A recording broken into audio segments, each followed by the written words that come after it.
ನೋಡಿ ನಮ್ಮ ಜನಾಂಗ ಅರೆಕಾಡುಗೊಲ್ಲರ ಪರಿಸ್ಥಿತಿ ಇದು. ಇವ್ರಿಗೇನೇ ಮನವರಿಕೆ ಮಾಡಿರೋ ಅವರು ಕೇಳೋ ಪರಿಸ್ಥಿತಿಲಿಲ್ಲ. ಎಲ್ಲ ಇಲ್ಲಿ ಮಳೆ ಇಲ್ಲ, ಮೇವಿಲ್ಲ ಅಂಥೇಳಿ ಗೂಡೆ ಕಟ್ತಾ ಇದ್ದಾರೆ. ಎಲ್ಲಿ ಹೋಗ್ತೀರಾ ಅಂದರೆ ಕಳ್ಳಂಬೆಳಕ್ಕೆ ಹೋಗ್ತಾಯಿದ್ದೀವಿ ಅಂತ ಹೇಳ್ತಾವ್ರೆ.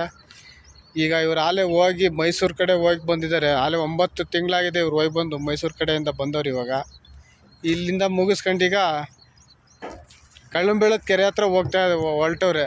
ಏನು ನೀರಿದೆ ಅಲ್ಲಿ ಅಂತೇಳಿ. ನೀರು ಮೇವು ಬೇಕಲ್ಲವ್ರ.